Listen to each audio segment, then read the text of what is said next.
Terima kasih Bapak Ibu yang sudah menunggu. Saat ini sudah mulai banyak yang join dan sudah pukul 13.23. Kita mulai saja sambil menunggu teman-teman yang lain join di Zoom meeting kita. Baik, Assalamualaikum warahmatullahi wabarakatuh. Selamat siang, salam sejahtera untuk kita semua. Om Swastiastu, Namo Buddhaya. Hari ini saya di sini kembali lagi menjadi moderator untuk sesi keempat dari Kabupaten Lebak. Ini sesi terakhir. Semoga diskusi kita hari ini berjalan lancar dan produktif sama seperti mungkin lebih baik dari yang sebelumnya. Baik, sebelum kita mulai, mari kita menyanyikan lagu Indonesia Raya. Bapak Ibu dimohon berdiri.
Diskusi pada siang hari ini, marilah kita berdoa menyatakan kepercayaan masing-masing. Semoga diskusi kita dan teman-teman yang lain lebih aktif dari sebelum-sebelumnya. Berdoa, mulai.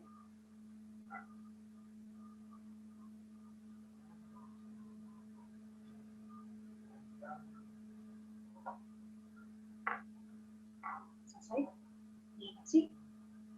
Baik. Selanjutnya saya di sini sudah ada 2 narasumber kita, semestinya 3, tapi Pak Rinto kabarnya berhalangan hadir. Pada para narasumber kami persilakan.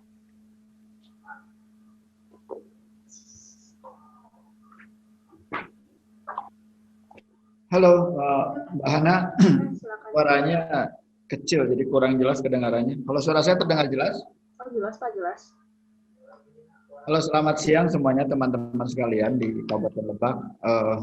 Seperti kita ketahui ini adalah pertemuan keempat. Jadi Platform Indonesiana tahun ini memfasilitasi lokakarya online 4 pertemuan tiap daerah dan targetnya adalah naskah rancangan kegiatan untuk tahun 2021.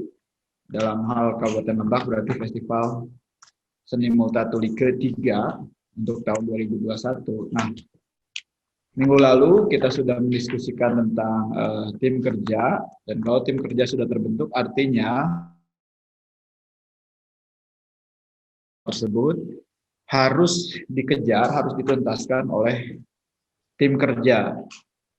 Nah, pada pertemuan terakhir ini saya pikir kita bisa mendiskusikan hal-hal yang masih dirasa perlu dalam rangka menuntaskan rancangan tersebut atau naskah proposal tersebut.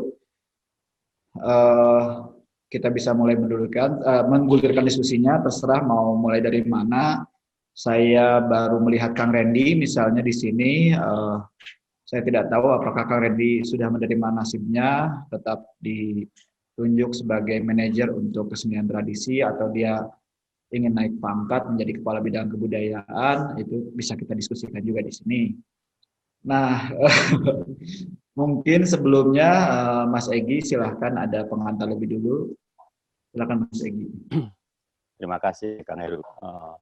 Tidak banyak sebetulnya, hampir sama dengan Kang Heru. Kerja, saya pikir masih menyisakan isu. Saya tidak tahu apakah sudah diselesaikan secara adat di luar forum pertemuan kita ketika kemarin berkaitan dengan posisi direktur festival. Direktur festival yang kemarin dipercaya oleh teman-teman yang lain sepertinya punya alasan untuk saya ingin sebetulnya daftar novelis itu yang menjadi nulis yang menjadi presiden itu makin besar, makin banyak begitu. Jadi ini mungkin langkah awal seorang penulis untuk mulai menjadi seorang direktur festival, siapa tahu nanti terus menanjak karirnya. Nggak bercanda. Nggak, tapi itu kemarin ada ketok palu tentang itu, terus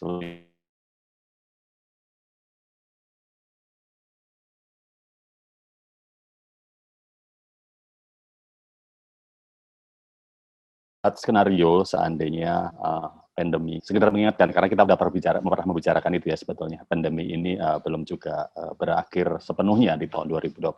Menurut WHO kan pandemi ini akan berlangsung setidaknya 2 tahun. Kalau dimulai tahun kemarin, tahun ini, awal tahun ini, itu berarti mungkin tahun 2021 masih akan berlangsung. Itu skenario dari WHO. Sementara skenario yang lebih optimistik mengatakan ini akan bisa segera berakhir dan mulai menyurut di awal tahun depan, dan pertengahan tahun depan itu didorong oleh penemuan vaksin yang mulai menunjukkan titik terang. Tapi kalau bicara soal Indonesia dengan sekian banyak penduduknya, lebih dari 250 juta, saya pikir itu juga butuh proses yang panjang. Jadi menurut saya bayang-bayang COVID itu masih tinggi di tahun yang akan datang. Sampai pertengahan tahun itu masih harus disikapi. Jadi itu saja dalam perencanaan festival barangkali nanti bisa dibuat skenario cadangan untuk untuk menghadapi situasi itu. Itu saja sih Kang Heru. Terima kasih banyak waktu kita berikan seluas-luasnya kepada forum untuk mulai berdiskusi. Terima kasih Kang Egi. Saya setuju untuk rancangan Festival Seni Multatuli 2021 kita memang harus mempertimbangkan bahwa keadaannya masih sama seperti sekarang dengan adanya pandemi ini. Nah, selanjutnya seperti biasa tentu saja kita membutuhkan petuah dari sesepuh kita, Pak Kabid Kebudayaan. Silakan Pak Kabid, apakah Pak Kabid masih akan mempertahankan jabatannya atau bersedia dikudeta? Silakan. Terima kasih. Assalamualaikum warahmatullahi wabarakatuh. Sampurasun. Pak Kabid. Heru, Mas Egi, alasannya sederhana sebetulnya ketika harus memilih Nidu untuk jadi direktur, karena Nidu itu irit badannya. Itu saja sebetulnya. Kita nyari yang ekonomis saja lah gitu. Gitu. Heru dan teman-teman semua, sepertinya untuk hari ini semua konsep yang sudah kita rencanakan itu kemarin kita sudah bicarakan, maka tidak ada alasan ya hari ini kita dengarkan saja direktur yang badannya irit itu untuk menyampaikan segamblang-gamblangnya tentang program kerja kita nanti di 2021. Itu juga Mas Egi kita pertimbangkan di tengah teman-teman situasi pandemi seperti ini. Dan mudah-mudahan itu nanti bisa terjawab oleh program yang akan disampaikan oleh direktur. Ini Duk, sudah hadir di Duk, paparkan aja Duk. Itu Heru barangkali. Lanjut, Kang Edo.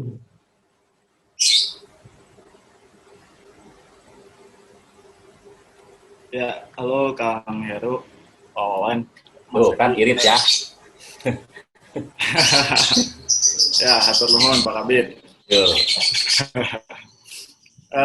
Ya, kemarin teman-teman di Rangkas sudah berdiskusi dan teman-teman yang menanggung jawab di mata acara masing-masing sudah mencoba merancang kegiatan FSM untuk 2021 yang semuanya sudah dirangkum sedemikian rupa. Mungkin bisa saya tampilkan. Saya bisa berbagi PPT nggak ya, Kang ya? Ya, teman-teman tim teknis tolong Nidu Ya. Paras Erlang dijadikan co-host. Oh, kalau share screen biasa bisa kok, Kang. Share screen biasa ya. Kang Edu. Sudah bisa. Ya. Oke. Masuk nggak? Terlihat nggak? Masuk, Kang. Ya. Ya, ini full screen. Sebentar. Nah. Ya, ini hasil dari diskusi kami kemarin dengan berbagai kondisi yang kita bayangkan di tahun 2021. Tema yang coba kita angkat untuk 2021 di Festival Seni Multatuli masih sama dengan rencana untuk tahun 2020 yang tidak memungkinkan untuk dilaksanakan. Tunggul Buhun.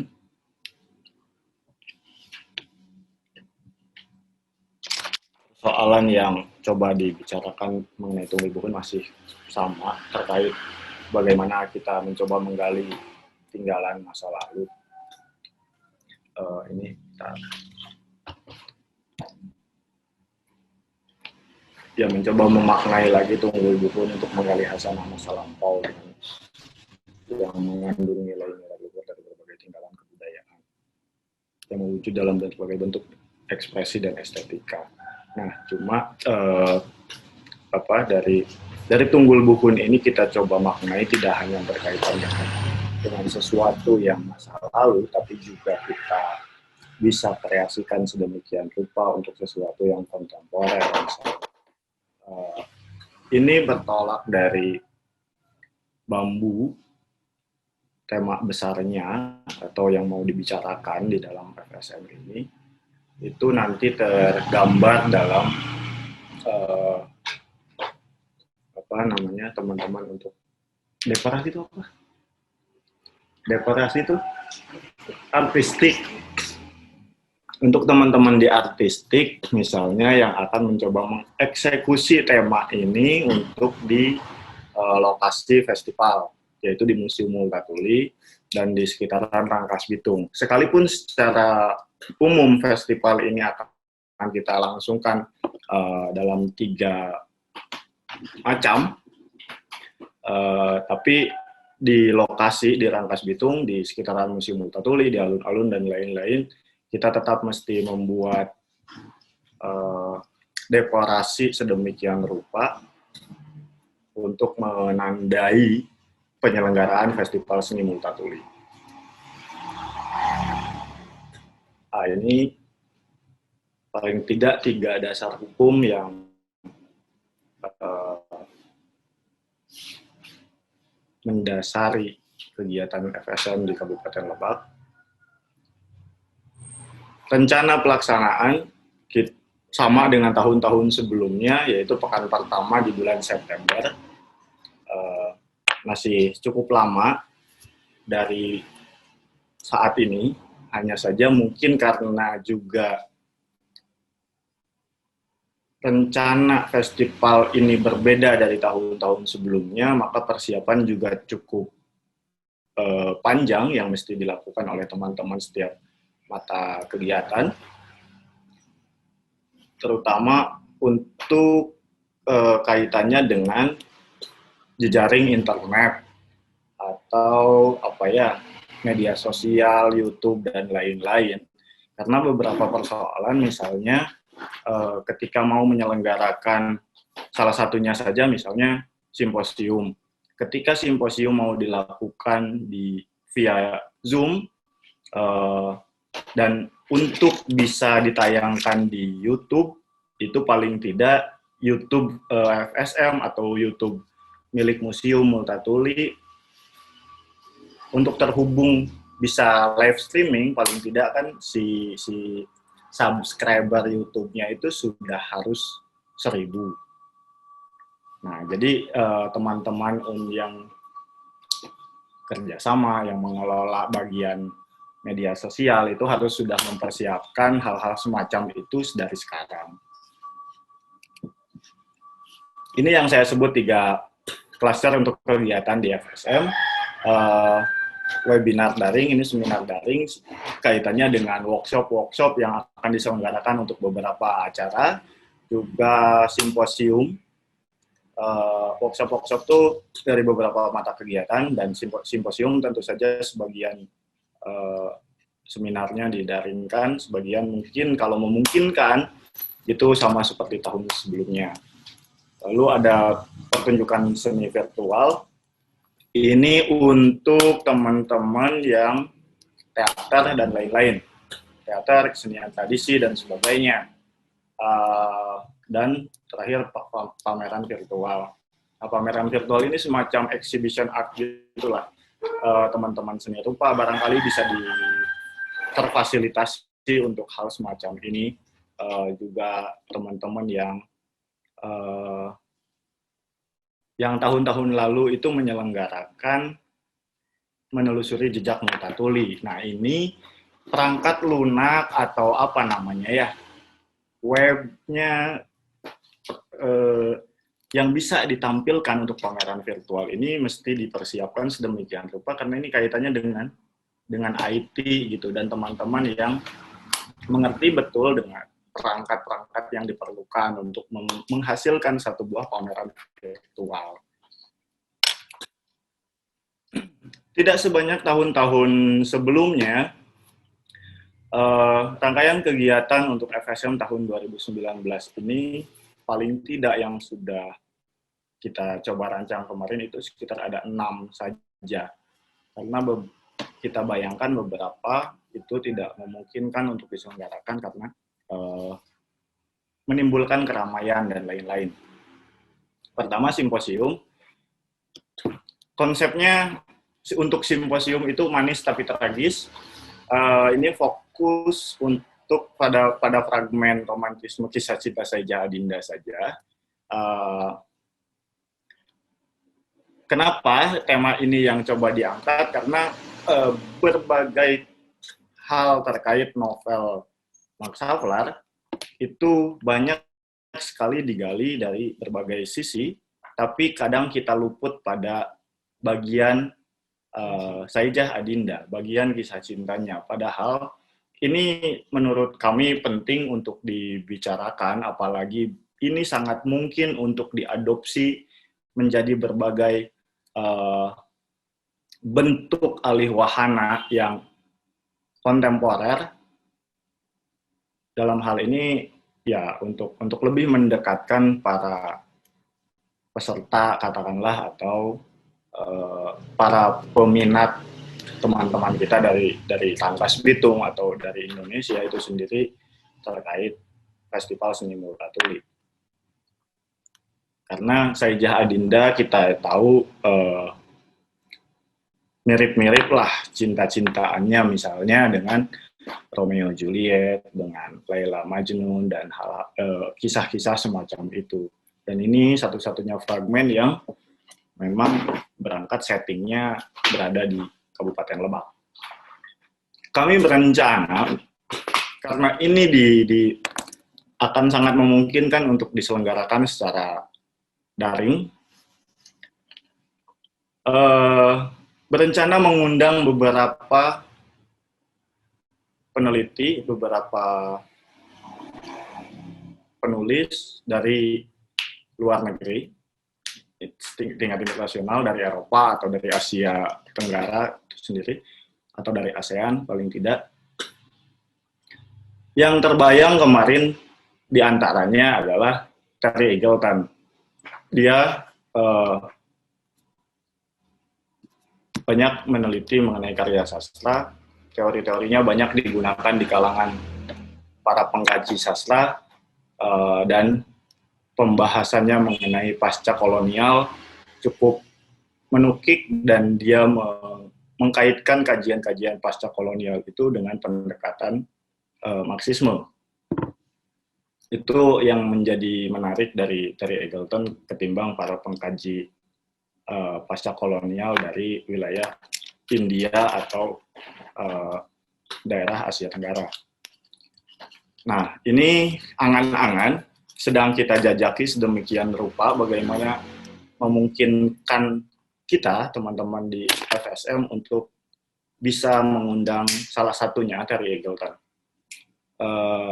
dari luar negeri. Tapi kita juga tidak menutup kemungkinan untuk mencari para pembicara lain, dalam hal ini keynote speaker, dari Belanda, Perancis, dan sebagainya. Itu untuk para panelis atau keynote speaker dari luar negeri.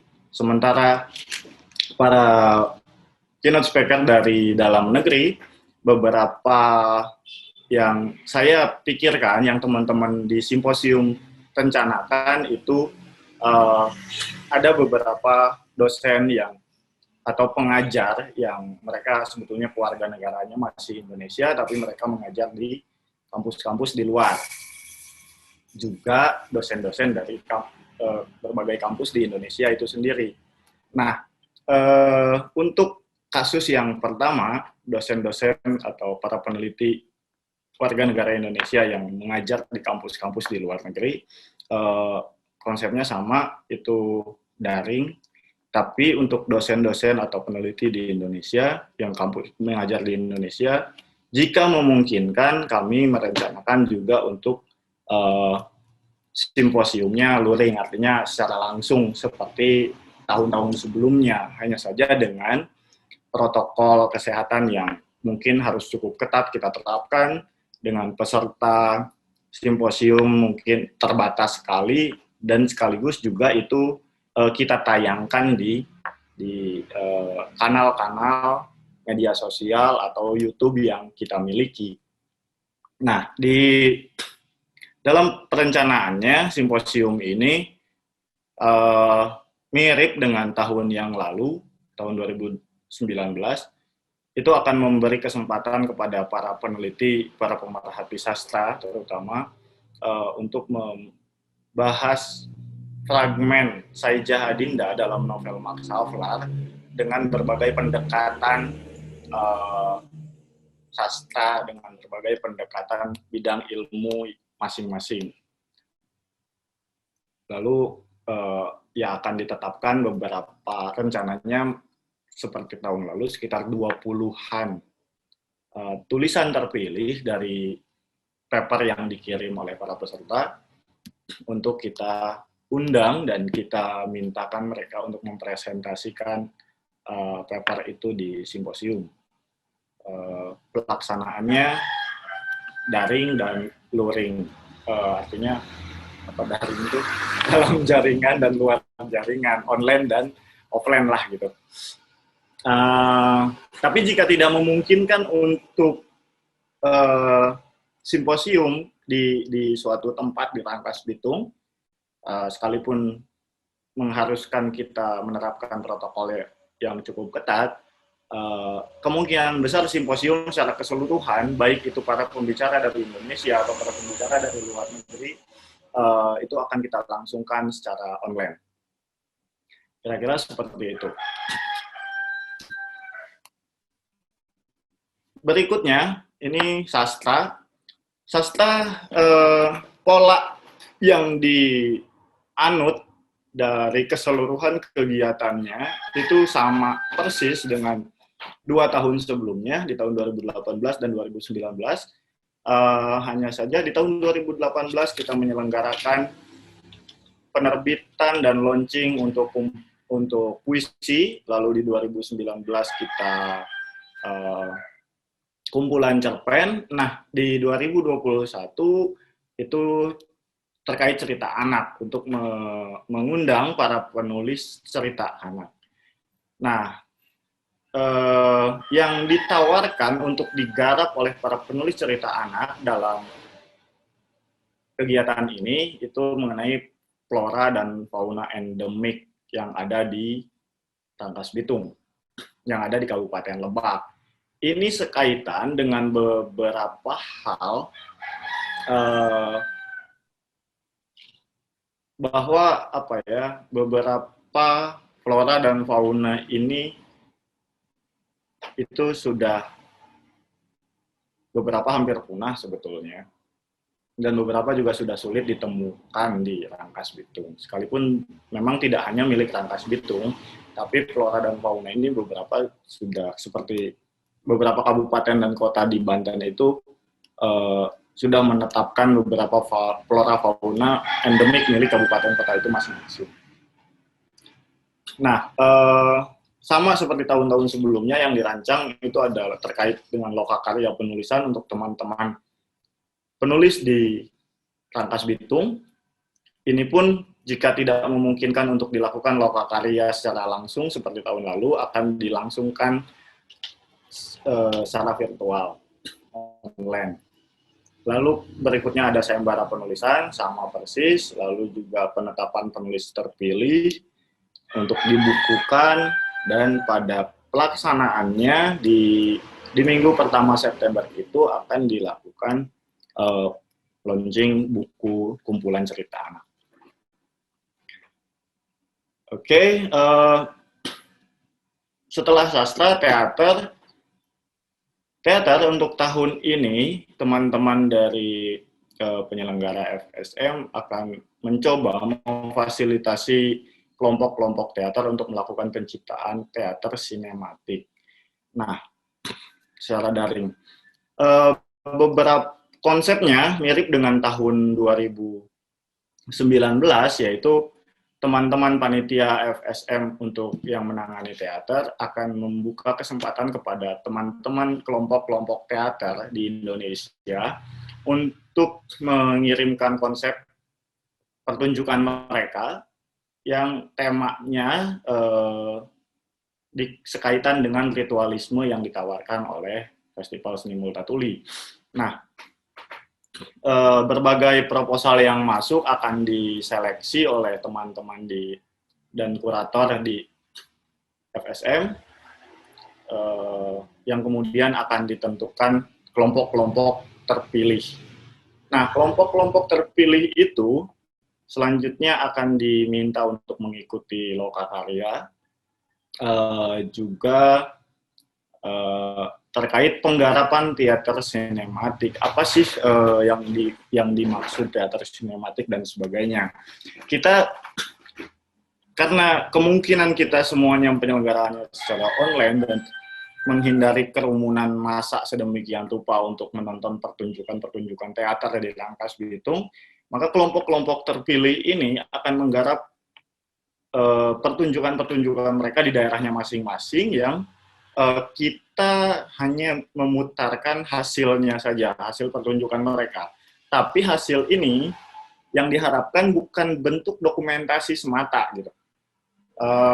Artinya gini, bukan mereka hanya memanggungkan pementasan satu pertunjukan yang sudah terpilih konsepnya itu, lalu mereka rekam sedemikian rupa dan kita hanya dikirimi FSM, maksud saya dikirimi rekamannya saja, yang artinya hanya sekedar dokumentasi dari pertunjukan yang sedang mereka garap. Nah, melainkan yang kami angankan adalah bagaimana memadukan pertunjukan teater itu dengan sinematografi pembuatan film.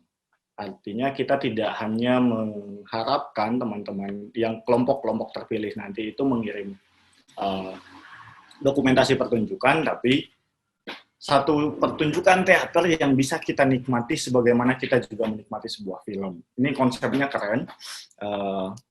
Salah satu tawaran yang bisa menarik saya pikir untuk digarap oleh teman-teman teater dari berbagai daerah di Indonesia. yang kemudian akan kita tampilkan secara berturut-turut di bulan September nanti dengan jadwal tertentu, jam-jam berapa mereka akan bisa dinikmati oleh para penonton atau para peserta yang bisa mengakses pertunjukan-pertunjukan teater ini di kanal-kanal Festival Seni Multatuli. Berikutnya ada seni tradisi. Nah, ini konsepnya flash mob angklung buhun. Ini yang sebetulnya sangat berkait dengan tema kita angklung tunggul buhun itu. Ini ditayangkan di media sosial dan ruang-ruang publik di Kabupaten Lebak. Nah, tapi kemungkinan besar seni tradisi ini juga yang akan menjadi awalan pembukaan Festival Seni Multatuli. Artinya, sekalipun seluruh rangkaian festival ini dilangsungkan dalam kanal-kanal media sosial atau online secara keseluruhan, tapi sebagai penanda bahwa Kabupaten Lebak sedang menyelenggarakan Festival Seni Multatuli untuk tahun 2021, kita akan tetap melangsungkan semacam acara pembukaan Festival Seni Multatuli dengan penampilan angklung buhun ini. Mungkin sekalipun membuat panggung untuk pembukaan seperti itu, atau tapi agar tidak terlalu banyak pengunjung yang datang, mungkin dibatasi sedemikian rupa. Selebihnya pembukaan itu akan lebih dimasifkan di media-media sosial dan kanal-kanal YouTube dan sebagainya tadi.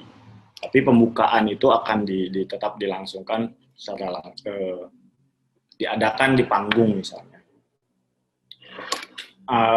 Juga untuk penutupan setelah kegiatan selesai.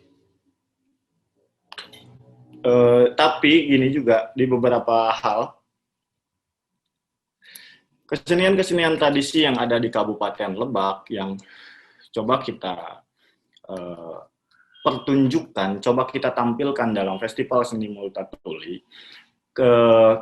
itu juga bisa kita masukkan ke dalam beberapa kegiatan FSM yang lainnya. Katakanlah begini, ketika simposium, satu acara simposium harus berjalan dalam waktu 2,5 jam dengan 2 atau 3 pembicara, tidak menutup kemungkinan di sela-sela antara satu pembicara dengan pembicara yang lain atau pembukaan simposium itu sendiri, itu akan menampilkan pertunjukan-pertunjukan seni tradisi yang bisa dinikmati oleh para peserta simposium daring itu.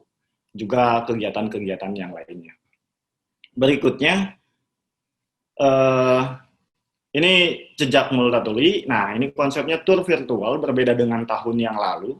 Tahun yang lalu Telusur Jejak Multatuli kan berhasil mendatangkan teman-teman yang suka jalan-jalan dan diajak oleh teman-teman di Rangkas Bitung untuk menelusuri tempat-tempat yang berkaitan dengan Multatuli, yang berkaitan dengan novel Max Havelaar.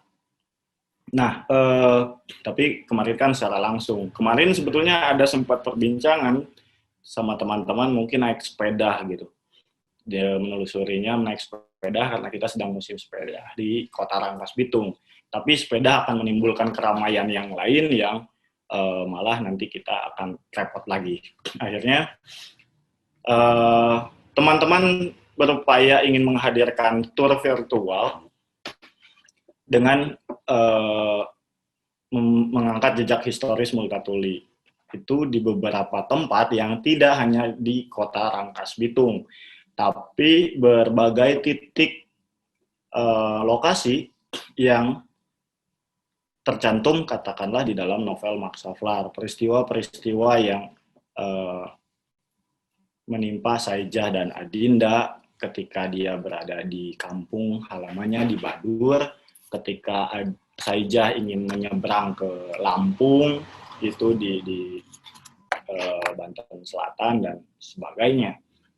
Nah, tempat-tempat itu yang teman-teman di tour virtual ini akan coba hadirkan sedemikian rupa.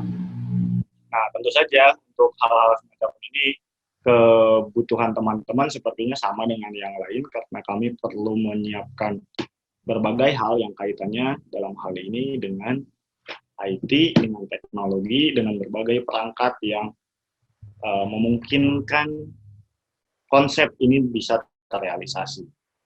Karena kita tidak manual-manualan lagi, dan ini hanya orang-orang tertentu saja gitu yang punya kemampuan, keahlian di bidang semacam ini. Karena ya saya emang nggak bisa. Gitu. Terakhir, film dokumenter, rencana konsepnya itu memuliakan adat. Ini mirip atau sama saja sebetulnya dengan kegiatan pemutaran film di tahun 2019, yaitu mengadakan lokakarya untuk teman-teman di Rangkas Bitung, lalu membuat kompetisi untuk mereka, peserta lokakarya dan umum, memutar film hasil yang mereka produksi di YouTube dan mengumumkan pemenangnya. Nah, pemenangnya ini mungkin akan dipilih sedemikian rupa oleh para penonton kanal YouTube itu sendiri atau teman-teman panitia yang menangani film dokumenter di Rangkas Bitung.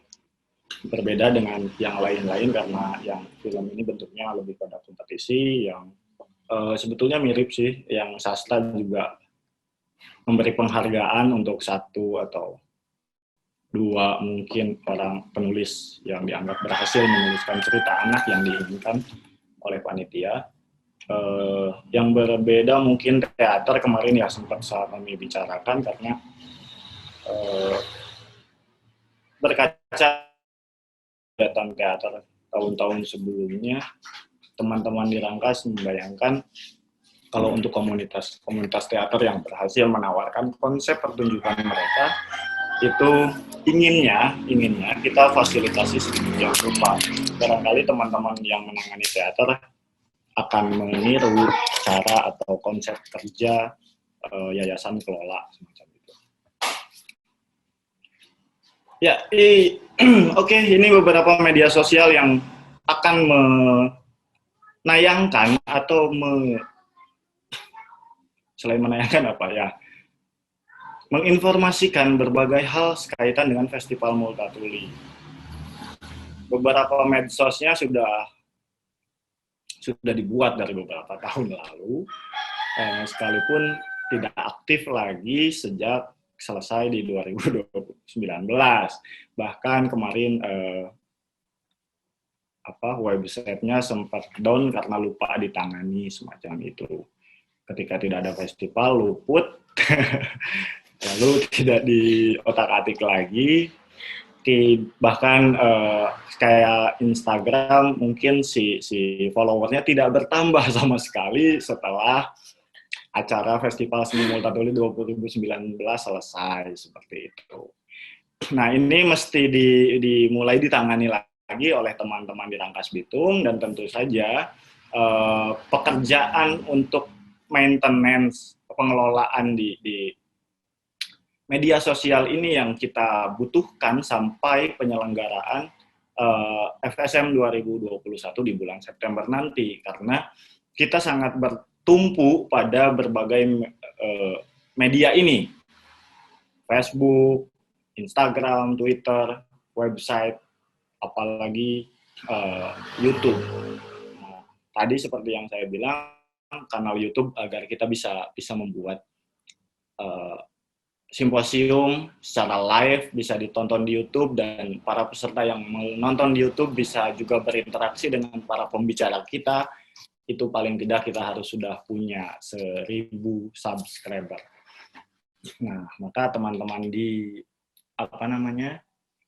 kerjasama juga di bidang publikasi, komunikasi, sedang berpikir keras untuk bagaimana mensosialisasikan media sosial agar mendapatkan para follower atau subscriber atau apapun namanya itu, agar pada saatnya di bulan September nanti menunjang dan memadai untuk kita gunakan sedemikian rupa dalam rangka menyukseskan Festival Seni Multatuli. Barangkali begitu, Kang Heru, dari saya. Hatur nuhun, terima kasih. Hatur nuhun Kang Nidu, teman-teman sekalian. Kalau menurut saya ini bukti bahwa direktur kita serius. Maksud saya bukan presentasinya. Silakan teman-teman perhatikan latar belakangnya. Begitu terpilih menjadi direktur festival, muncul kaligrafi. Alhamdulillah. Nah, seingat saya masih ada isu lain menyangkut tim kerja, yaitu tim kurator. Bagaimana keputusannya tentang tim kurator, Pak Kabid? Ya, sepertinya kita sepakat kurator kita hanya ada 2.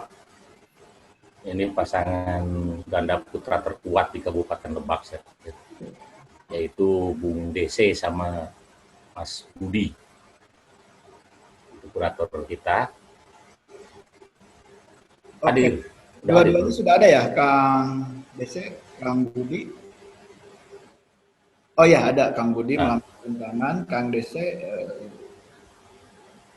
Silakan saja di ini. Ya. Tes. Oke, sebentar. Sebelum kepada para kurator, dari paparan direktur tadi, saya justru melihat ada beban lebih berat itu pada tim pengelolaan pengetahuan. Kalau Kang Arif, sudahkah bersedia menjadi direktur pengelolaan pengetahuan?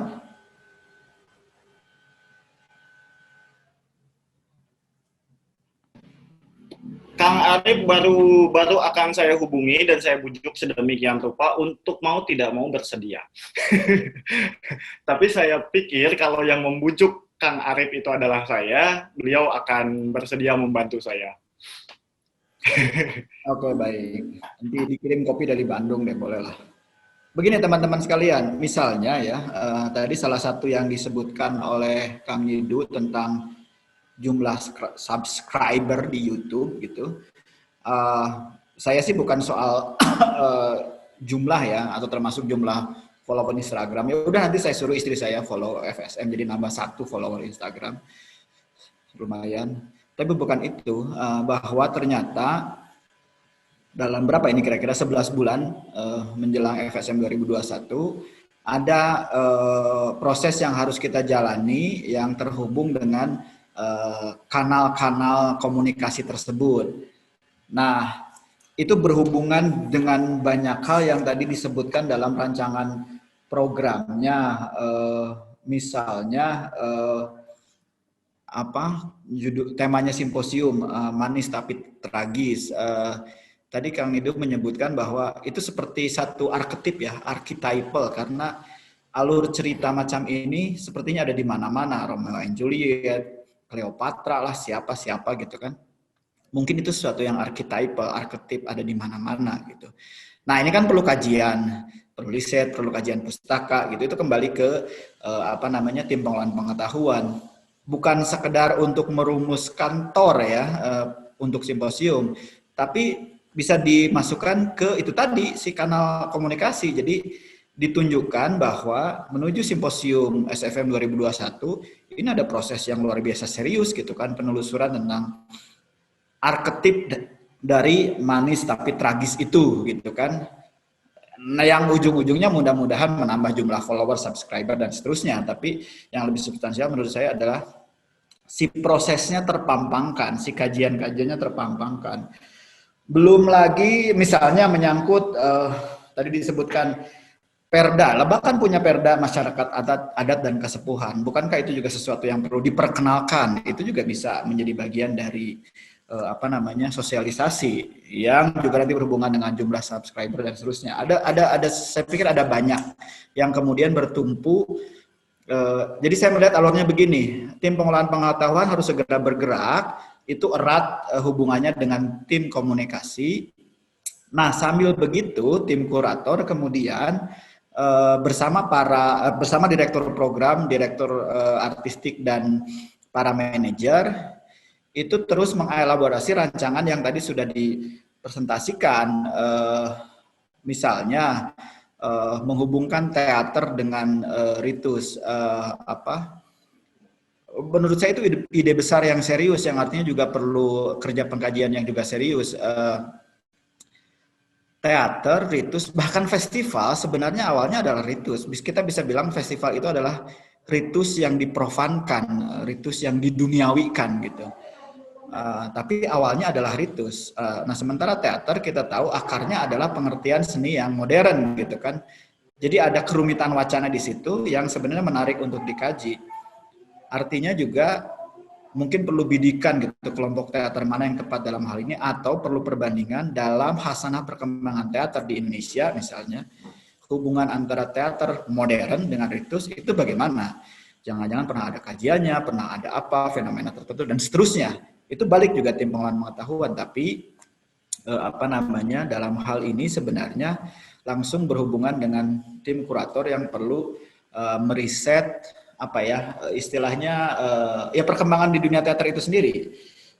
Itu si tim kurator. Jadi sekali lagi saya membayangkan ada dua alur, tim pengolahan pengetahuan yang langsung kerjasama dengan tim komunikasi, sementara tim kurator dengan program artistik dan para manajer itu langsung menajamkan rancangan yang tadi sudah dipresentasikan.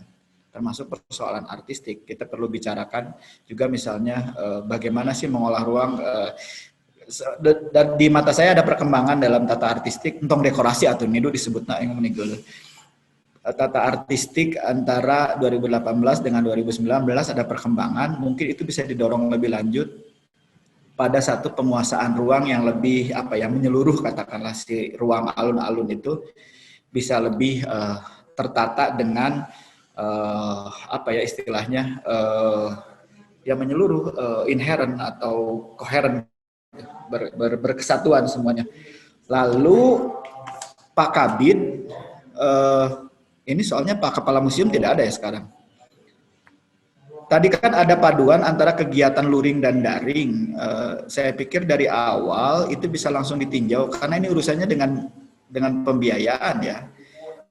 Bukan soal berapa duit yang ada, bukan soal itu. Tapi tentu saja jauh berbeda antara pembiayaan kegiatan daring dengan pembiayaan kegiatan luring. Nah, maksud saya, kayak misalnya tadi simposium luring, itu kan berarti ada ongkos, ada penginapan, dan seterusnya. Itu kan ada item-item seperti itu.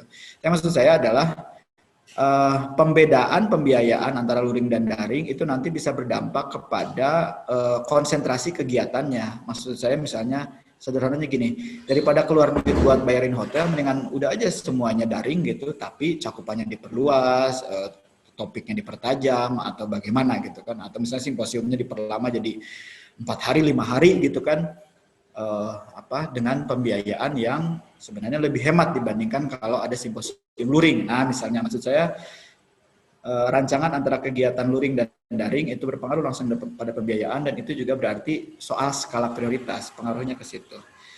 Nah itu sementara komentar dari saya sebentar tadi, kurator ini. Oh ya, yang tentang pameran seni rupa itu kemudian kesimpulannya bagaimana? Akan tetap ada atau bagaimana? Ya.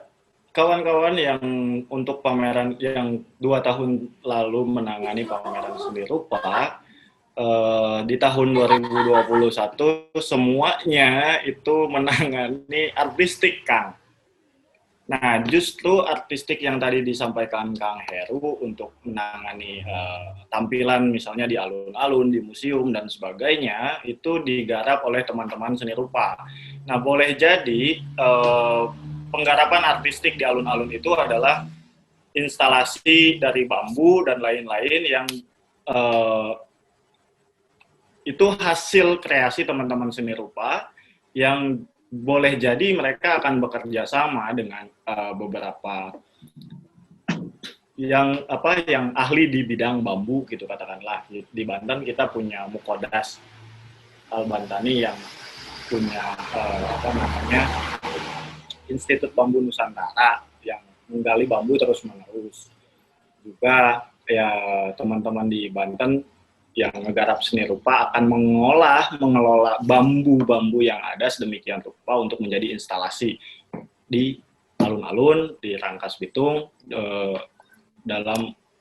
selama acara festival berlangsung. Jadi jadinya pameran instalasi untuk kawan-kawan seni rupa gitu. Tapi juga sekaligus ini adalah artistik yang mereka tangani selama festival yang tidak hanya untuk kegiatan per kegiatan acara di FSM, tapi secara keseluruhan. Seperti itu, Kang. Oke, sekali lagi saya membayangkan dua alur, tim pengolahan pengetahuan bekerja erat dengan komunikasi dan kerjasama, lalu tim kurator bekerja erat dengan program artistik dan para manajer di bawahnya. Dua alur itu bisa paralel berjalan. Itu sementara dari saya, Mas Egy, ada tambahan?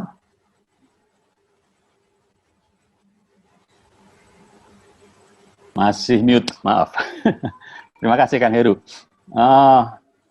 Terima kasih sekali apa yang saya tadi wanti-wanti kalau orang Jawa bilang itu ternyata sudah diantisipasi dari dini oleh teman-teman dari Lebak gitu, bahwa format dan bangunan festival memang sangat mengantisipasi situasi pandemi tahun depan. Nah, berkaitan dengan itu, saya mungkin memberi semacam memberi beberapa catatan saja gitu ya.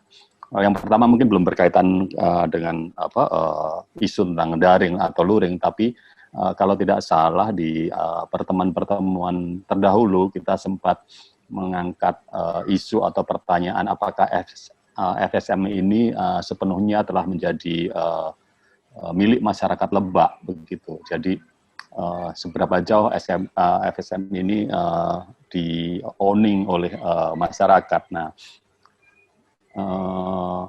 pilihan untuk membuat festival ini berada dalam platform digital, saya pikir mempunyai dua kemungkinan. Pertama, makin menjauhkan kita dengan keinginan tadi untuk menjadi milik masyarakat Lebak secara umum, tapi dari sisi lain sebetulnya juga ada kesempatan. Gitu. Yang pertama, saya lihat begitu kita memilih platform digital, mau nggak mau memang kita akan dihadapkan pada kenyataan bahwa target terbesar yang bisa dijangkau dan kemudian punya akses terbesar pada platform ini adalah mereka-mereka teman-teman muda, ya, anak-anak muda. Nah, dengan target semacam itu, saya pikir format ini juga format festival juga mesti mengantisipasi atau menyesuaikan diri dengan targetnya paling tidak dalam pengelolaan media sosialnya. Kita harus mempelajari sungguh bagaimana cara mereka bertutur dan tonality yang mereka miliki. Kalau melihat FSM selama ini kan memang dibanding dengan festival yang lain kan mau tidak mau saya mengatakan bahwa kita itu sangat akademis gitu ya, serius gitu, bahkan ada yang bilang juga elitis gitu. Nah, di sini harus ada jalan tengah menurut saya atau breakthrough gitu paling tidak untuk mengatasi target yang kita punya di sosial media dengan karakteristik dari festival Multatuli selama ini gitu. Karena memang teman-teman muda kita itu apalagi ekspresi mereka di media sosial kan kalau dilihat kan memang receh begitu ya. Tapi memang begitu mereka. Nah, bagaimana kita bisa bicara dengan mereka, bagaimana mereka mau kemudian engage dengan festival kita, itu saya pikir menjadi tugas teman-teman di komunikasi. Nanda dan teman-temannya saya pikir punya tugas berat, tapi saya pikir Nanda juga cukup punya pengalaman di situ. Nah, yang kedua adalah masih berkaitan dengan dengan platform digital yang kita pilih. Bagaimanapun juga aset digital yang kita miliki nantinya sebetulnya bisa menjadi aset bagi dibangunnya kerjasama dengan pihak luar. Jadi penguatan aset digital ini, dalam hal ini jumlah follower dan semacamnya, ada banyak ukuran sebetulnya yang bisa kita lakukan terhadap performance aset digital kita, engagement-nya bagaimana, impresinya bagaimana, itu Nanda sangat tahu soal itu. Itu akan menjadi aset yang memungkinkan kita untuk bekerja sama dengan baik, terutama adalah dengan mereka-mereka pihak sponsor dari pihak swasta. Mereka itu dalam hal bekerjasama, ya namanya kerjasama, posisinya tidak sifatnya tidak sekedar memberi. Kalau memberikan bukan kerjasama ya, itu santunan ya. Nah, kerjasama selalu mengharapkan take and give. Nah, mereka ya pasti akan melihat seberapa besar aset yang kita miliki, seberapa besar follower kita dan semacamnya. Kemudian bahkan untuk media-media di luar ruang aja sebetulnya mereka biasanya punya ukuran opportunity to see-nya mereka seberapa banyak semacamnya, itu sebetulnya menjadi perhitungan yang rigid bagi mereka dari pihak swasta menurut pengalaman saya, karena memang selama ini saya lebih banyak bekerja dengan mereka. Nah, itu sebetulnya sebuah tantangan sekaligus kesempatan kalau kita bisa membangun aset kita ini menjadi lebih kuat, memungkinkan paling tidak sebagai sebuah awalan untuk festival-festival yang akan datang, bagaimana aset digital kita itu bisa menjadi senjata kita untuk bertemu dengan mereka, untuk menjalin kerjasama dengan mereka.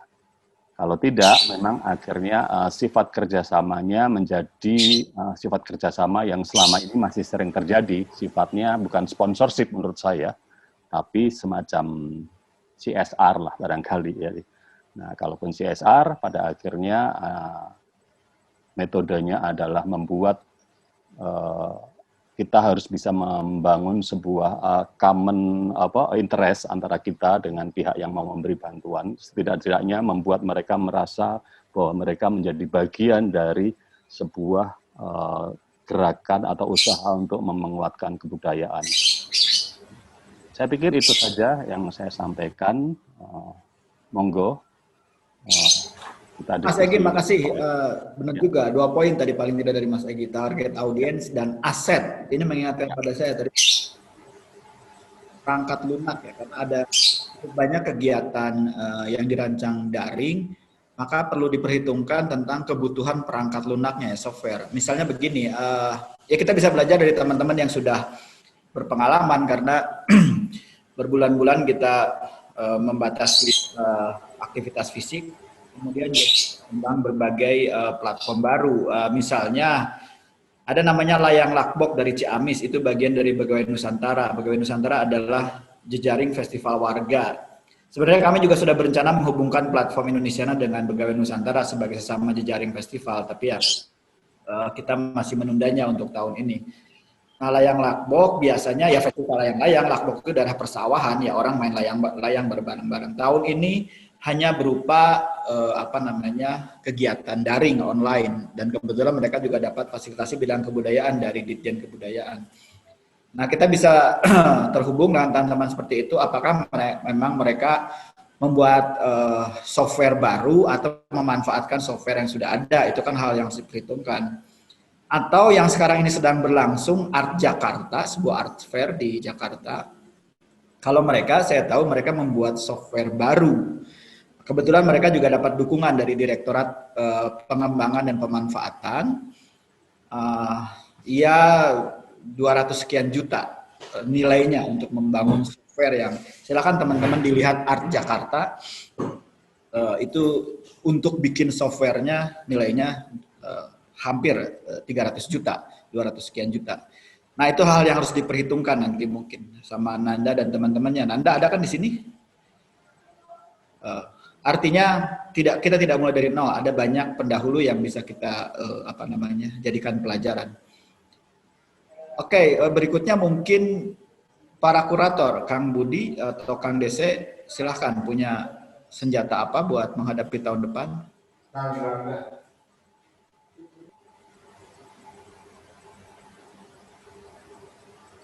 Ya, baik. Terima kasih Kang Heru. Apa yang tadi disampaikan oleh Direktur itu hasil daripada rumusan kemarin. Kita juga sudah sekalian melaporkan. Kemarin itu kita sudah melakukan daring juga, semacam webinar seperti ini. Meminta masukan-masukan kepada seluruh para manajer dan para pemangku acara di FSM 2021. Yang kita sepakati itu sekitar 80% itu semuanya digarap melalui online atau daring. Karena kita juga tidak ingin ambil risiko ketika 2021 juga masih dalam kondisi pandemi, dan itu sudah secara tidak langsung sudah disepakati dengan Mas Egy tadi. Nah, kekhawatiran Mas Egy di awal itu sudah kita antisipasi dari kemarin. Jadi suara saya kedengar ya? Jelas. Oke. Nah, kita sepakat semuanya itu melalui media. Bahkan awalnya kita menantang juga buat kawan-kawan seni rupa untuk membuat semacam pameran seni rupa. Kita juga kan kemarin juga menghadirkan Kang Boni untuk memberikan masukan-masukan. 3 klaster tadi itu melalui performing art streaming atau daring, nanti kita tag-nya seperti apa. Kemudian ada webinar dan macam webinar dan pameran virtual.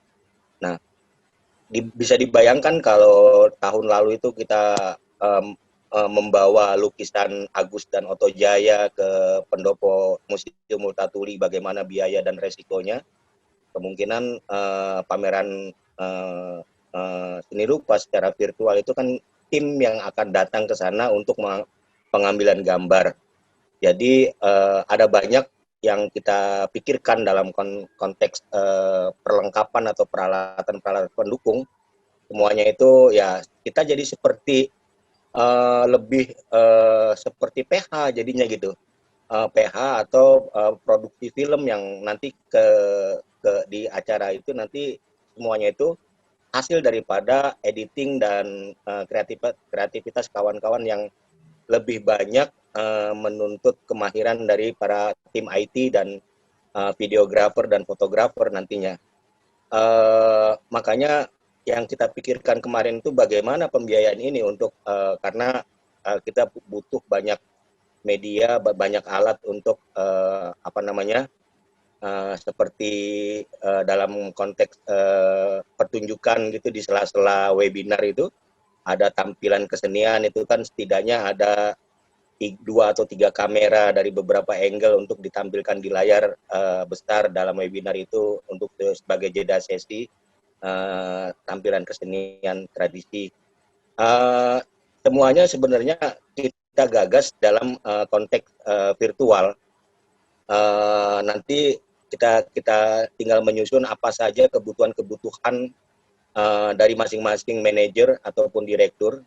Sementara untuk direktur komunikasi juga kita perbantukan 5 orang itu, 5 orang manajer yang ada di bawah Nanda, mulai dari kalau kesekretariatan ada di direktur, tapi kalau yang di manajer komunikasi dan kerjasama itu ada 5 orang yang membantu membackup pekerjaan Nanda. Nah, yang paling besar itu ada di Nanda sebenarnya pasukan kita itu. Yang di luar itu secara artistik ya mereka pameran-pameran instalasi itu juga masuk dalam pameran seni rupa, tapi sifatnya di ruang terbuka yang sudah kita rumuskan kemarin. Jadi mungkin kepada kawan-kawan di Indonesia juga kita meminta peluang-peluang kemana kita bisa mengajukan peralatan ini kan. Kalau kemarin tuh Pak Ubay sudah mengajukan alat-alat podcast gitu. Podcast, nah itu juga salah satunya juga bagian daripada yang nanti akan kita gunakan. Banyak perlengkapan podcast nantinya di dalam pelaksanaan FSM ini. Saya rasa setelah tadi diuraikan beberapa konten-konten acaranya itu ke depan kita akan merumuskan secara detail baik segi teknis ataupun alat-alat pendukungnya. Saya rasa itu Kang Heru, saya terus ikut secara aktif berdiskusi di luar daripada pertemuan yang ini adalah pertemuan keempat. Kemungkinan Pak Uba juga nggak tahu itu cukup lelah dia, jadi nggak ikut hari ini. Terima kasih. Ada kamu, Mbak. Suaranya jelas, wajahnya yang tidak terlihat jelas.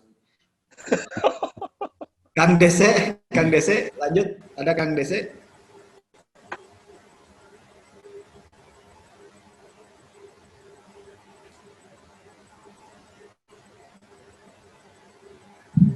Ya, halo. Dengar. Ya. Saya pikir Assalamualaikum warahmatullahi wabarakatuh. Saya pikir apa tadi yang disampaikan Direktur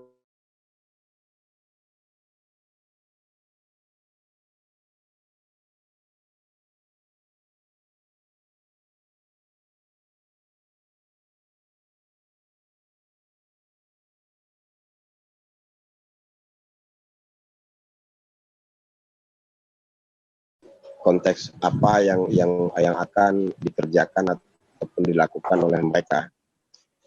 Karena Kang Nidu tadi sudah bicara jelas terkait dengan rencana apa yang akan digarap, begitu juga para manajer-manajer itu sudah diwakilkan oleh Pak Direktur kita.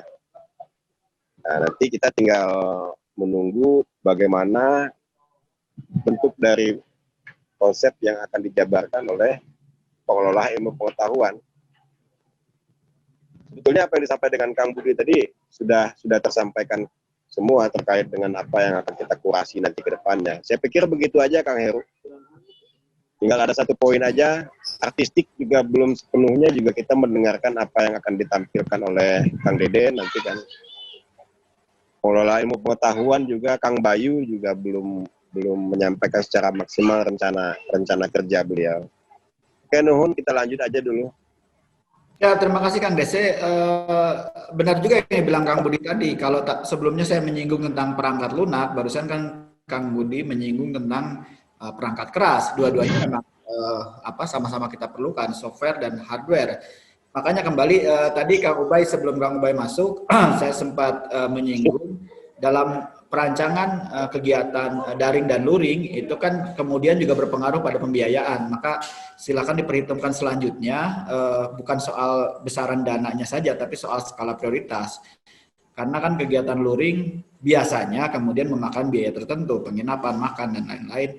Apakah tidak lebih baik misalnya biaya dari kegiatan luring itu justru dialihkan? Misalnya itu tadi kebutuhan-kebutuhan perangkat, karena itu kan kemudian sementara kalau kegiatan luring itu banyak belanja habis gitu, tapi kalau misalnya urusannya dengan perangkat itu kan investasi yang berjangka, bisa bertahan beberapa tahun paling tidak. Nah itu kan keputusan manajerial ya. Itu nanti teman-teman yang ada di komite pengarah dan direktur bisa mempertimbangkan keputusan yang berjangka panjang seperti itu. Oke, selanjutnya Nanda ada tidak Nanda? Ada. Halo sih, Nanda, ya. bisa masuk? Ya, Nanda itu banyak banget itu kebutuhan perangkatnya itu. Iya, halo. Kedengar kan suaranya ya? Suaranya Dengar. doang, gambarnya Ada nggak ada. mukanya. Iya maaf, kuotanya sedang habis jadi hemat-hemat karena ada 3 orang yang menumpang hotspot saya. Jangan buka-buka. Kalau misalnya tadi sih sebenarnya udah disampaikan kepada Kang Edu juga soal bagaimana tim pengelola pengetahuan perlu membuat sebuah tim khusus mungkin ya, di mana itu akan menjalankan kerjasama dengan tim komunikasi sebagai pengolah data-data atau hasil-hasil riset untuk disesuaikan dengan audiensnya. Kemudian soal yang tadi juga jadi masukan menjadi catatan buat saya untuk membuat menargetkan gitu apa saja yang bisa menyediakan perangkat-perangkat yang dibutuhkan untuk pekerjaan yang hubungannya dengan teknis nanti gitu. Sejauh ini sih itu sih yang baru saya catat gitu kan. Untuk strategi dan yang lain-lainnya mungkin sambil berjalan, karena kan nanti juga nanti di tim saya ada yang dokumentasi, ada yang IT, juga kerjasamanya ya. Jadi itu sih, jadi benar-benar yang harus kerja di awal, kita harus ngobrol bareng dengan tim pengelolaan pengetahuan untuk membuat proposal, kemudian membuat strategi ke depannya, dan perlu ada tanggal deh kayaknya untuk kapan ketemu lagi gitu loh Timeline. dengan tim-tim tersebut. Silahkan saya kembalikan pada direktur. Oke, terima kasih Nanda. Benar juga, lini masa ya, timeline. Sebentar, ini Kang Deden ada nggak? Kang Deden jadi direktur artistik kan? Betul. Apakah hadir Kang Deden? Kalau Kang Deden belum ada, direktur program jadinya siapa? Kang Dian Wahyu Dian. Oh, Diong. Siap. Silakan tuh Kang Diong.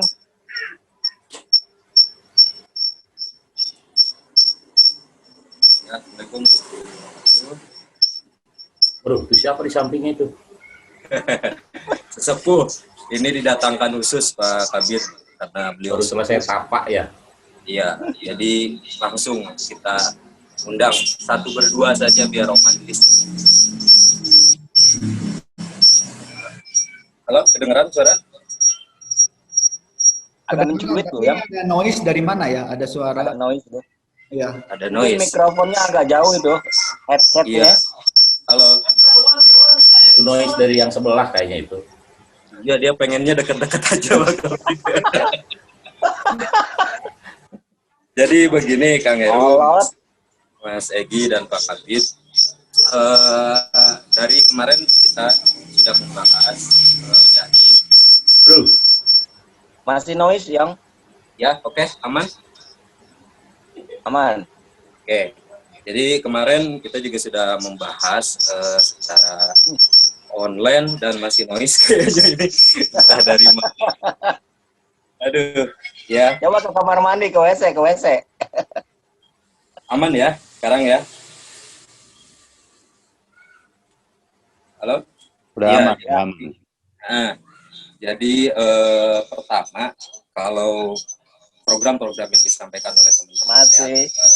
Mas Egi kasihan loh, kupingnya peling, kepelingan ini Mas Egi. Lain yang nyala nggak ada Kang di situ? Mungkin Apa? kalau Satu dimatikan saja mungkin. speaker yang nyala, saya sudah sendiri ini. udah ya. Sudah sendiri, coba sebentar ya. Handphonenya agak dijauhkan. Iya ini udah. Sebentar. Itu gangguan dari janggut kayaknya.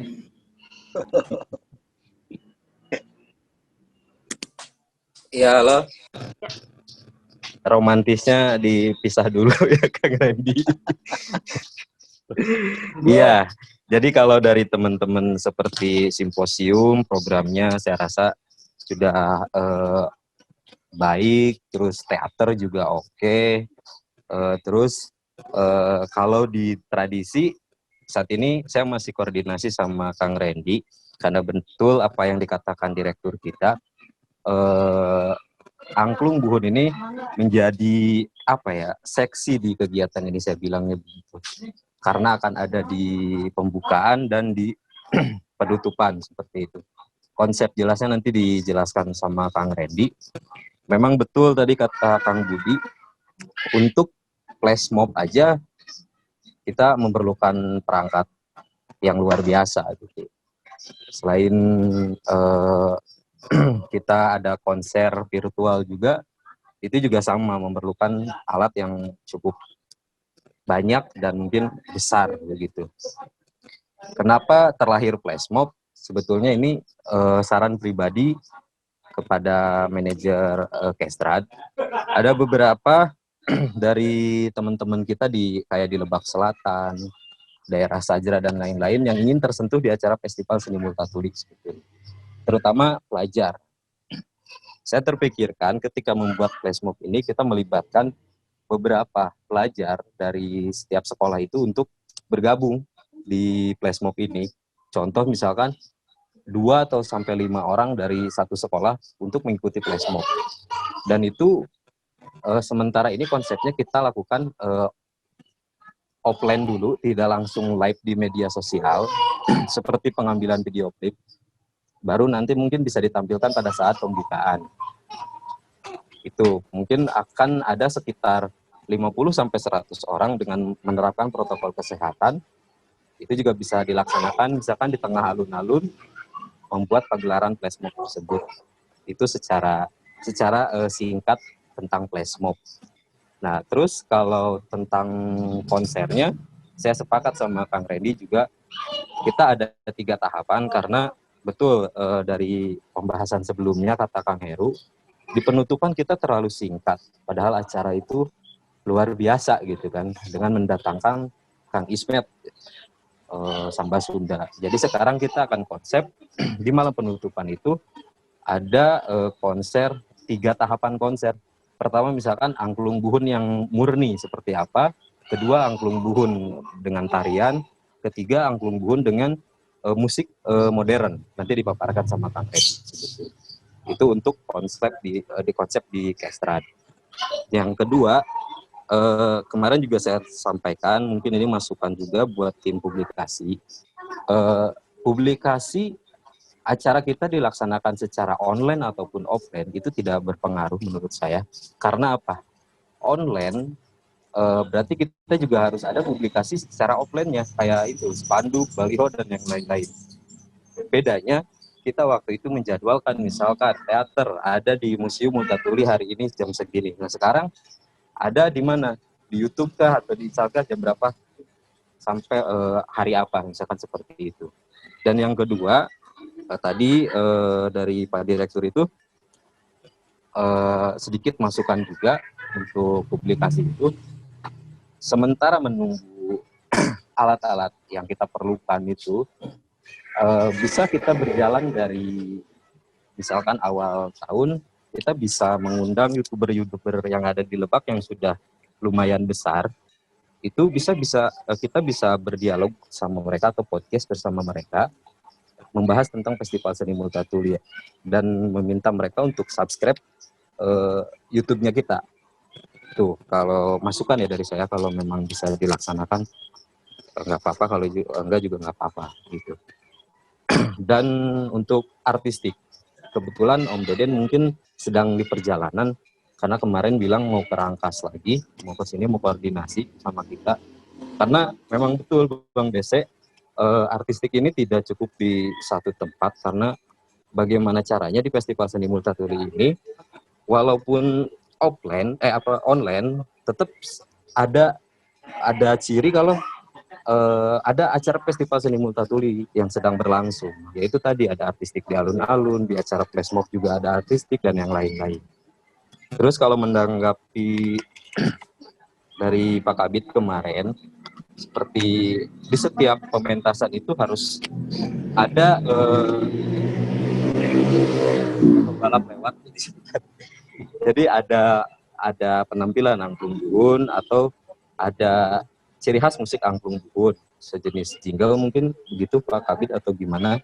Dan kemarin saya ngobrol sama Kang Randy, bisa tidak ya kalau kita membuat seperti jingle ini berjalan gitu kan, sebelum ya misalnya di simposium bisa ditampilkan, di acara lain bisa ditampilkan atau tampil secara langsung. Mungkin itu saja yang saya sekarang masih koordinasi bersama tim artistik sama Kestrad. Terima kasih Kang Heru. Assalamualaikum warahmatullahi wabarakatuh. Waalaikumsalam.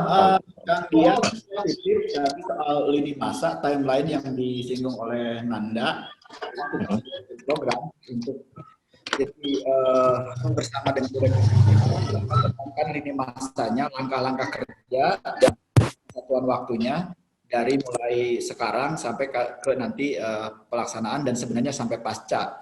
Itu tanggung jawab direktur program. Jadi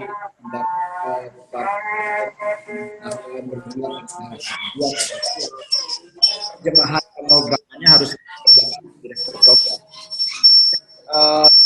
Ini para direktur sudah ya, minus direktur artistik dan direktur. Om Heru sedikit kalau boleh. Ya. Mumpung ingat nih. Terkait artistik, Ini sekaligus juga nanti minta pencerahan dari Heru. Teman-teman sementara ini berpikir artistik itu kerjanya di pekerjaan dalam tanda petik kasat mata, menata sekitar museum, alun-alun. Padahal program kita adalah daring. Bukankah di situ juga ada artistik gitu loh maksud saya. Nah artinya dari setiap tampilan atau tayangan yang secara daring itu manajer artistik atau saya pikir itu bertanggung jawab di situ. Karena kita ingin setiap tayangan itu ada satu benang merahnya antara tayangan 1, 2, 3, 4 sekian, itu ada tetap benang merahnya, sehingga temanya satu, meskipun beragam tapi temanya satu itu FSM gitu. Nah, ini mohon arahan dari Heru, karena saya punya keinginan lebih bahwa dalam konteks daring ini teman-teman artistik juga berpikir bagaimana di situ hadir artistik yang secara daring. Itu tidak hanya saja berpikir bagaimana membuat sebuah instalasi bambu daun alun, saya pikir begitu. Gitu minta pencerahannya biar teman-teman juga paham itu. Non Pak Kabit benar juga itu. Ya. Tapi sebenarnya ini bukan awal, itu termasuk lagi. Itu lihat di belakangnya udah pakai lukisan-lukisan gitu, udah makin artsy gitu. Makasih Kang Heru, lempar bolanya menarik banget ini. Pak Kabit, memang benar sekali. Menurut saya memang gini. Di awal bahkan di pertemuan pertama, kalau tidak salah, saya sempat mempresentasikan adanya kemungkinan untuk mengeksplorasi potensi-potensi yang bahkan lebih potensial, aduh bahasanya. Dari sebuah dari platform ini ya, digital ya, di mana yang saya garis bawahi salah satunya di sana adalah untuk menciptakan sebuah pengalaman visual yang bisa dieksplor lebih ketika kita melakukan ini perhelatan secara virtual. Nah, sebetulnya secara tidak langsung dari apa yang disampaikan oleh teman-teman tadi ketika berbicara tentang kebutuhan alat, ada sekian kamera gitu ya. Nah, itu secara tidak langsung sebetulnya sudah menyeratkan bahwa teman-teman sudah paham bahwa pengambilan gambar dengan angle kamera dan kamera yang tidak cuma satu akhirnya untuk meng-highlight atau stressing beberapa momen atau angle tertentu itu sudah dipikirkan oleh teman-teman di artistik di sini. Saya lihat sudah ada. Jadi memang secara daring mempunyai kesempatan kita untuk menciptakan sebuah sebuah pengalaman visual yang lebih menarik. Nah, saya lihat pengalaman teman-teman di Lebak ini sepintas saja dari apa yang tadi dipresentasi, bagaimana Bapak Direktur Festival kita tadi mempresentasikan paparannya, sudah ada logo yang sudah dibuat gitu dengan untuk festival yang akan datang. Nah, kepekaan terhadap kebutuhan terhadap pengolahan artistik di media virtual, saya pikir sudah ada ininya sense ke sana sudah dimiliki oleh teman-teman. Jadi menurut saya memang akan ada kebutuhan artistik untuk di ground lah katakanlah ya, di lapangan gitu ya. Dan ada lagi yang di ground tadi berkaitan dengan, saya pikir teman-teman cukup berhasil di tahun yang lalu dengan membuat instalasi bambu dan ada menara bambu yang membuat selain itu secara artistik juga saya lihat engagement penonton untuk experience ya, untuk menaiki itu, melihat dari atas dan semacam, menjadi spot selfie tersendiri itu tetap diperlukan. Nah, sebaliknya ada juga pengelolaan secara artistik kemudian dengan mengolah visual di media sosial maupun di platform-platform digital lainnya dengan adanya template, terus kemudian adanya disiplin dengan Nanda sangat tahu ini namanya visual identity, terus kemudian bagaimana tadi mengolah gambar dari sebuah pertunjukan misalnya dengan angle-angle kamera yang memungkinkan kita untuk memberi pengalaman lebih saya pikir memang ada. Jadi memang ada dua seperti tadi disampaikan oleh Pak Kabid, benar sekali gitu. Jadi saya pikir teman-teman sudah punya sense ke sana. Tinggal bagaimana nanti kita sepakat untuk mendalami lebih jauh. Saya sendiri dalam banyak kesempatan selalu mencoba menghadirkan sebuah spirit berkaitan dengan dunia digital ini. Selalu bilang bahwa dunia digital ini kan sesuatu yang baru gitu ya. Jadi kalau boleh dibilang itu sebetulnya tidak ada orang yang benar-benar expert. Semuanya sedang belajar. Nah, kalau kita sedang belajar, kita sebetulnya juga berada di garis start yang kurang lebih sama lah. Jadi kita itu sebenarnya tidak ketinggalan aman. Kita selalu punya waktu untuk mengejar itu karena dunia digital juga ditandai dengan demokratisasi teknologinya. Teknologinya biasanya selalu sifatnya intuitif, sangat mudah untuk kemudian diikuti. Jadi saya yakin teman-teman itu dengan mudah bisa belajar asal kita punya keinginan yang kuat di situ. Saya pikir itu berkaitan dengan dua hal tadi. Saya justru ingin menyampaikan suatu hal sebetulnya yang di luar pengelolaan artistik atau pengelolaan artistik di dua media tadi. Isu yang diangkat adalah angklung puhun gitu ya. Nah, ini kan berkaitan dengan kebutuhan akan bambu misalnya. Saya hanya menanyakan sebetulnya untuk yang satu ini. Di beberapa daerah gitu, misalnya di Cirebon untuk topeng gitu, tradisi tari topeng itu ternyata punya masalah dengan suplai bahan baku berupa kayu jaran yang sudah mulai langka. Kemudian di Palu dengan Lalove kalau nggak salah namanya, Lalove, jadi seruling khas dari Palu itu, Lalove ya, itu juga mereka dihadapkan pada sebuah situasi ternyata bambu di sana juga semakin jarang digunakan. Nah, apakah kita punya problem semacam itu ketika mengangkat bambu dengan angklung dengan bambunya? Saya pikir perlu ditengok apakah kita punya masalah semacam itu. Kalaupun tidak, mungkin kita bisa memberikan perhatian tersendiri yang berkaitan dengan ekosistem yang secara harfiah ya, ekosistem lingkungan dari budaya angklung ini. Begitu teman-teman dan Pak Kabid, mudah-mudahan menjawab. Dan ada titipan pertanyaan satu lagi dari saya tentang bambu. Ya, terima kasih Mas Egy. Benar teman-teman sekalian, memang kalau kita sama saja merancang program, begitu dipadukan online dan offline, tetap harus ada keterpaduan. Begitu pula aspek artistik. Tadi Mas Egy sudah menyebutkan soal visual identity, ya maksudnya adalah kode-kode visual yang serba terpadu katakanlah. Mau online, mau offline, prinsipnya sama kok. Sekarang misalnya ketika tadi kita mendiskusikan tentang perangkat, lunak maupun keras, sebenarnya di sisi lain adalah soal SDM. Jadi memang itu juga sesuatu yang perlu diperhitungkan, dibutuhkan SDM dengan keahlian khusus berkaitan dengan pengelolaan teknologi informasi. Nah, misalnya, mumpung Kang Deden nggak ada, kita gosipin aja.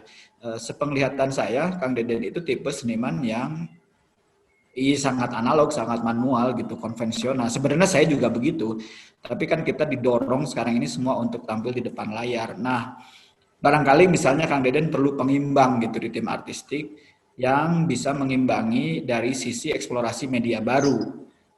Misalnya itu contoh kasus, tapi tadi juga Mas Egy sudah menyinggung, ada Nanda yang kita tahu punya kemampuan dalam hal ini, bisa juga mengimbangi, atau bahkan Kang Budi sebagai kurator tadi bisa terlihat dia punya kesadaran tentang hal ini, walaupun saya kaget juga Juragan Gula bahasanya production house kan canggih juga gitu loh.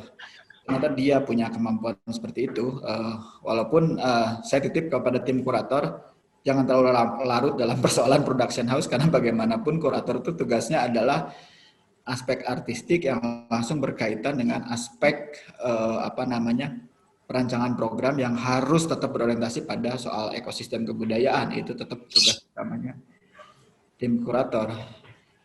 Oke, siapa yang mau menanggapi tentang bambu? Tadi pertanyaan dari Mas Egi, ini berkaitan dengan ekosistem lingkungan hidup maksudnya. Apakah ada persoalan semacam itu di daerah Lebak? Ren. Bambu. Gitu. Wah iya benar, Kang Randy aja sekalian masuk. Kang Randy sekalian tadi menyambung tentang, ya pertama tentang bambu, lalu tentang flash mob, kita juga pengen dengar lebih jauh sebenarnya. Gambarannya seperti apa? Silakan Kang Randy. Udah. Halo. Assalamualaikum warahmatullahi wabarakatuh.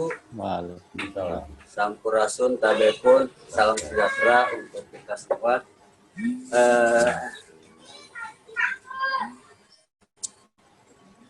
Ini Kang Randy sama Kang Dian di tempat yang sama, tapi begitu Kang Randy ngomong bersih, nggak ada noise. Gimana? Jadi saya minta maaf kepada kawan-kawan semuanya, ke Pak Kabid juga baru nohol beberapa tahun ini tapak di Arab sementara. Tahun ini alhamdulillah dipercaya lagi menjadi direktur untuk Kestra. Setelah tahun-tahun berikutnya Kestra itu di bawah naungan BPCNB. Tahun ini saya selain mengundang 5 sanggar tradisional yang aktif di Kabupaten Lebak, mempunyai rancangan yang sebetulnya ini ada kaitannya dengan tema FSM tahun 2020 kemarin, yaitu Tunggul Buhun. Saya ingin ada flash mob angklung buhun.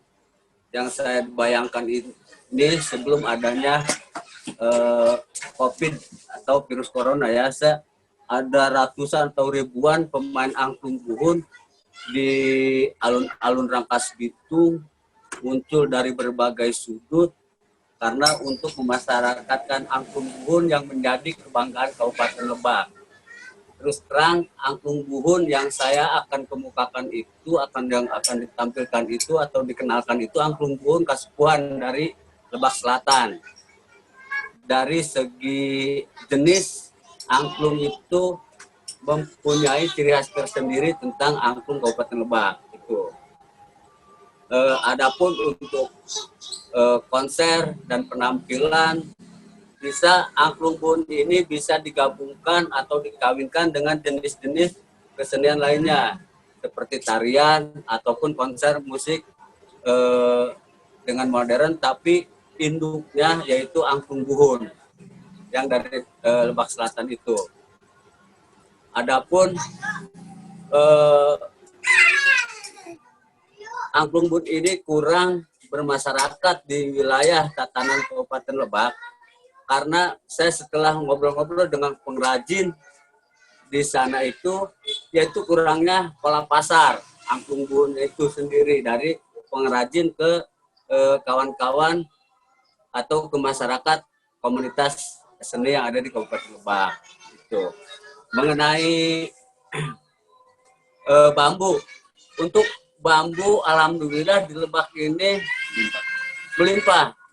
Saya setiap hari itu ada puluhan truk yang mengangkut bambu keluar daerah. Ke Serang, ke Tangerang, ke Jakarta, bahkan mungkin disuplainya dari Kabupaten Lebak.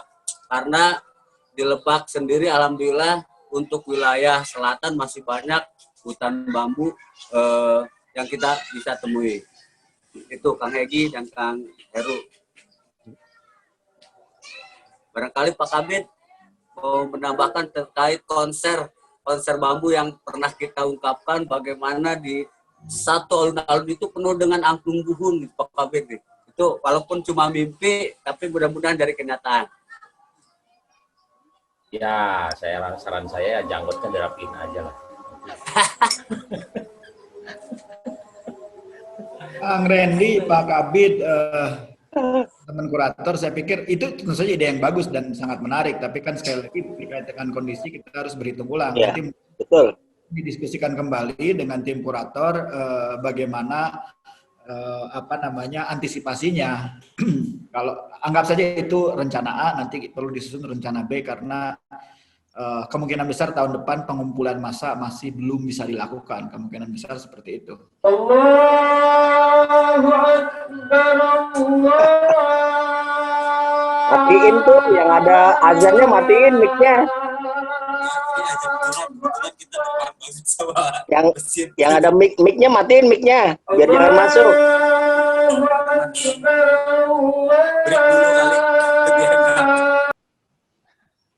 Kang Budi itu kurator banget, begitu ada azan suruh dimatikan, itu kurator banget itu. Oke, siapa lagi? Teh ada nggak?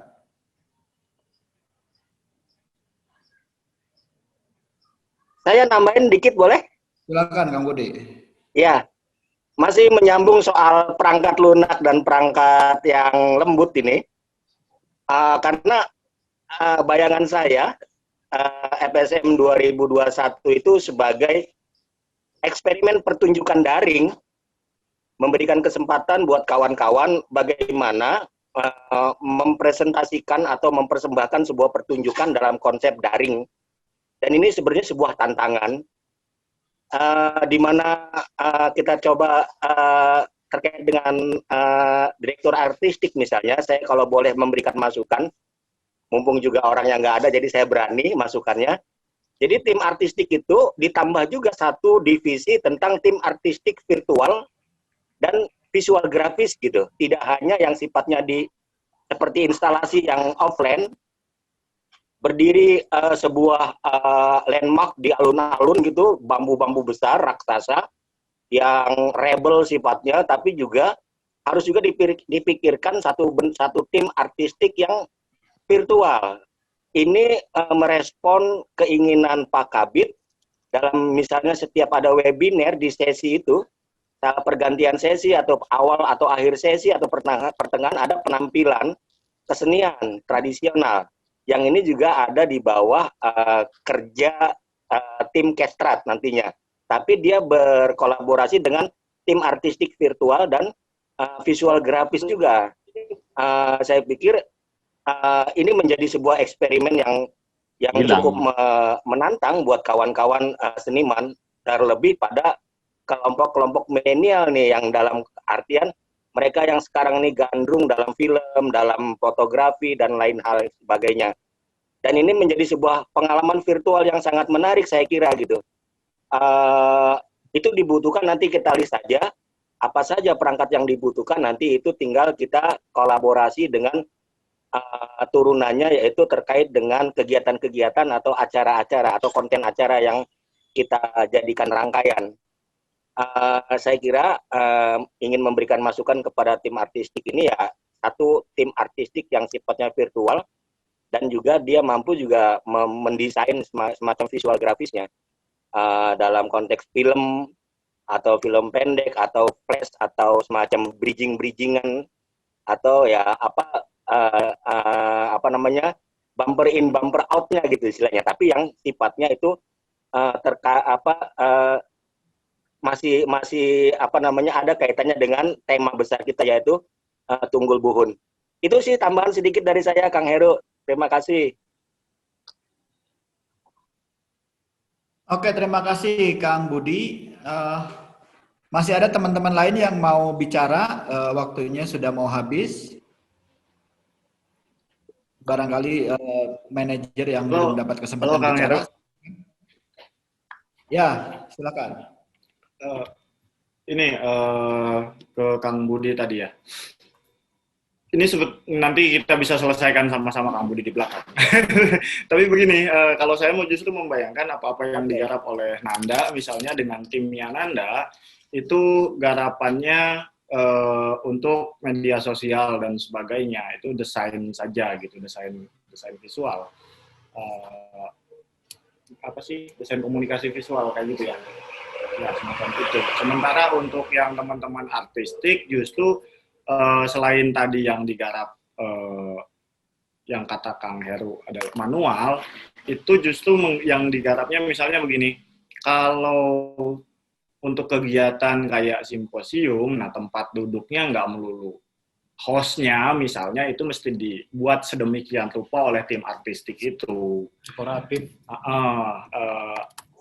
ya makanya tadi saya sebut misalnya dekorasi gitu. Katakanlah tim host yang memandu jalannya sebuah simposium misalnya itu ya tidak polos belakangnya atau hanya lemari tua seperti ini gitu, tapi ditata sedemikian rupa oleh tim artistik. Nah, tapi dalam artian dia tidak bergerak tim artistik ini untuk juga menangani hal-hal yang kaitannya dengan visual di timnya Nanda. Visual untuk iklan, untuk informasi di media sosial dan sebagainya, karena justru ini akan ngeriwuhkan bagaimana mereka harus menyesuaikan satu sama lain. Saya mengerti Kang Deden yang manual, sementara Nanda yang yang software gitu, itu akan repot ketemunya, nanti yang ada malah mereka nggak ketemu tuh. Nah, cuma menurut saya begini, yang dilakukan misalnya tim artistik dan lain-lain lebih kepada bagaimana nanti apa yang akan mereka tampilkan sebagai artistik di FSM itu pengetahuan di balik itu semua diolah oleh tim pengelolaan pengetahuan untuk ditampilkan sedemikian rupa menjadi visual, menjadi iklan, menjadi informasi di semua kanal atau di semua media sosial FSM oleh tim kerjasama. Nah, memang saya setuju sekali sama Kang Heru, kalau mungkin mulai dari sekarang teman-teman di Rangkas sudah harus mulai memikirkan timeline pertemuan-pertemuan kita yang akan datang, terutama sekali untuk mendorong semua media sosial di FSM ini agar terus-menerus terjadi sosialisasi sampai pada pelaksanaan FSM pada September 2021 nanti. Karena untuk mendapatkan follower, untuk mendapatkan subscriber tadi, media sosial ini mesti dibuat aktif sedemikian rupa, mesti interaktif juga dengan para followernya. Nah, maka itu semua membutuhkan berbagai informasi yang sekaitan dengan Festival Seni Multatuli. Banyak hal bisa digarap di sana, yang sumbernya adalah dari pengelolaan pengetahuan. Persoalan bambu misalnya, ya persoalan angklung misalnya, pelan-pelan kita perkenalkan satu persatu, satu kali ngupload itu tentang angklung barangkali, satu kali ngupload besok harinya tentang bambu, dan seterusnya. Bisa jadi untuk 1 bulan pertama, misalnya Nanda membuat rancangan, oke, kita perkenalkan tentang bambu di Banten, di Rangkas Bitung, yang kaitannya dengan angklung. Apa pengetahuan di balik angklung? Apa perbedaan angklung di Lebak dengan angklung Saung Ujo misalnya, atau kesepuhan mana saja yang memiliki angklung, bagaimana angklung digunakan dalam ritual di Lebak dan sebagainya dan sebagainya. Berbagai informasi itu bisa ditampilkan terus-menerus di semua media sosial, milik FSM. Saya pikir itu. Jadi pekerjaan yang pertama kali harus dilakukan itu kerjasama antara pengelolaan pengetahuan yang dalam hal ini mengambil berbagai hal yang mereka kelola sedemikian rupa dari semua manajer itu, dari semua penanggung jawab itu, apa yang mau ditampilkan, seperti apa rancangannya, diolah sedemikian rupa, lalu dibuat sederhana sebagai engagement. Mungkin seperti itu dari saya. Hatur nuhun Kang Budi, Kang Heru. Oke, terima kasih. Senang mendengarnya, direktur kita ini makin direktur kelihatannya. Saya pikir sudah cukup untuk sementara.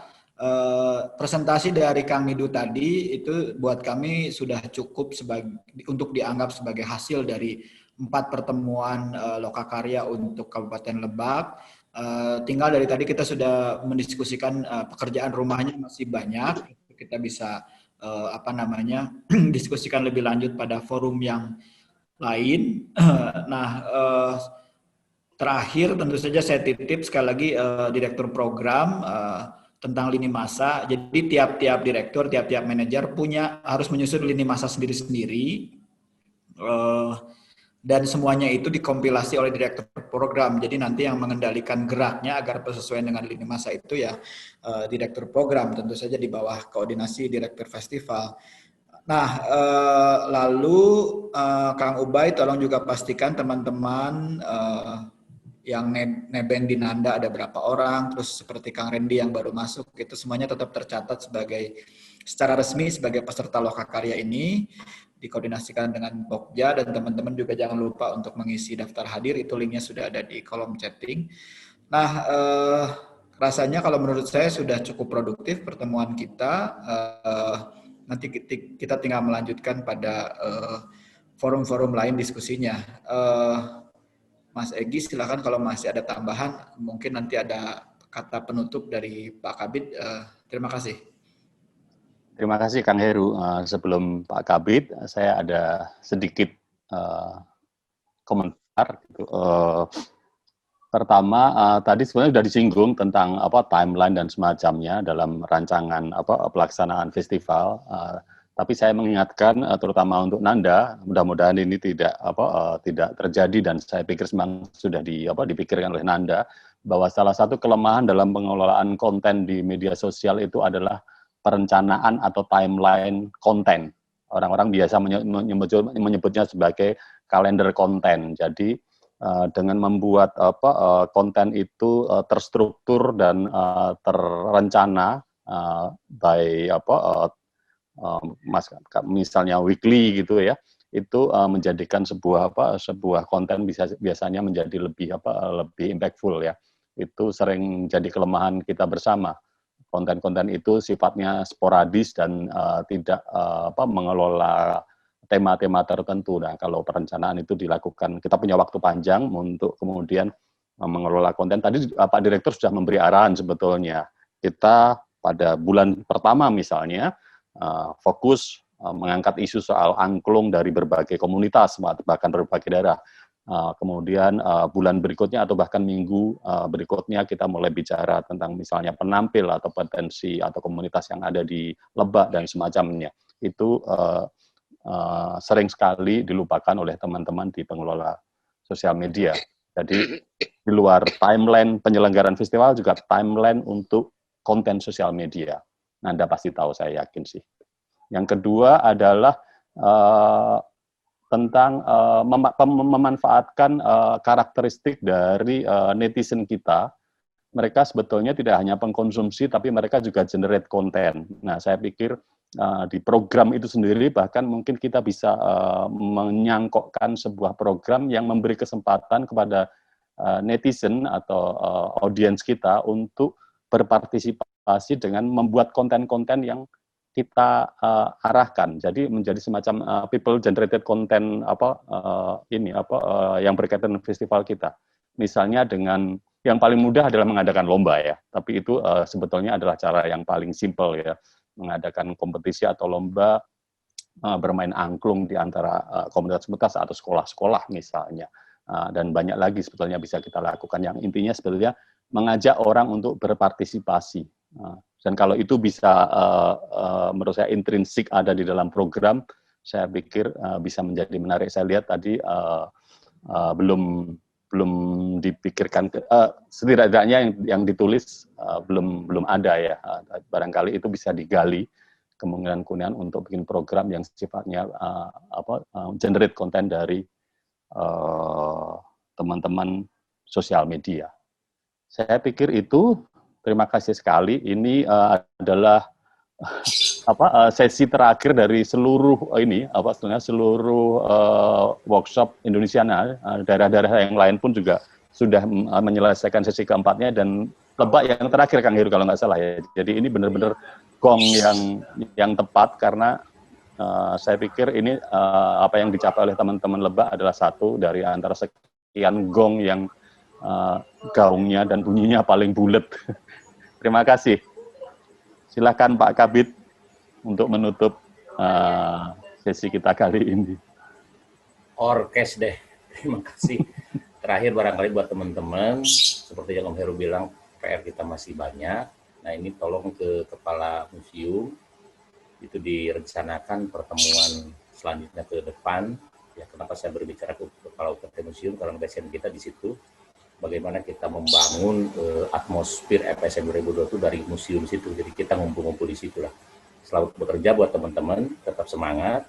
Dan kemudian kepada tim kerja yang sudah tertulis tapi belum terhubung, tolong itu dihubungi biar kita berangkatnya bareng-bareng gitu ya. Prakegiatan ini kepada direktur, jangan lupa banyak makan karena pekerjaan ke depan masih panjang, jangan telat makan ya. Kalau ada kesulitan dengan Kepala Museum saja. Terima kasih. Kiriman. Terima kasih Heru, Mas Enggi, Mbak yang di itu kementerian. Terima kasih. Mudah-mudahan bermanfaat pertemuan hari ini. Assalamualaikum warahmatullahi wabarakatuh. Waalaikumsalam warahmatullahi wabarakatuh. Terima kasih Pak Hadir untuk penutupnya. Suara saya terdengar jelas? Jelas. Oke, siap. Iya, betul tadi yang dibilang Pak Egi, sesi keempat di Lebak ini adalah penutup dari rangkaian semua lokakarya yang telah kita jalani hampir lebih dari 2 bulan ini. Terima kasih atas diskusinya yang luar biasa, hasil-hasil yang sudah dicapai saat ini sudah sangat cukup memuaskan.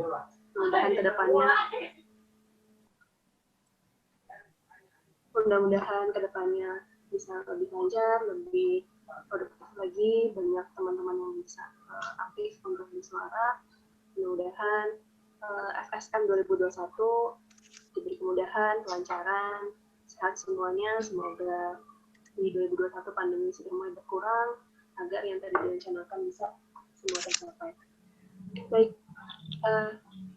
terima kasih atas partisipasi dan kehadiran Bapak Ibu semua, Bapak narasumber, Pak Heru, Pak Egi, terima kasih untuk saran masukannya, diskusinya. Semoga ke depan lebih baik. Bapak Ibu yang lain juga dimohon untuk daftar hadirnya jangan lupa untuk diisi. Mudah-mudahan semua yang ada di sini sehat selalu. Terima kasih, saya mewakili teman-teman yang bertugas pada siang hari ini mohon pamit undur diri. Terima kasih. Wassalamualaikum warahmatullahi wabarakatuh. Teman-teman kameranya dibuka dulu, kita foto. Waalaikumsalam warahmatullahi wabarakatuh. Assalamualaikum warahmatullahi wabarakatuh. Siap. Tahan. Ute belum. Nahla belum. 1, 2. 1, 2, 3. Oke, tahan sekali lagi grup 2. 1, Kang Jenny belum buka. 1, 2, 3. Terima kasih. Hari ini ada 40, ini sisa 29.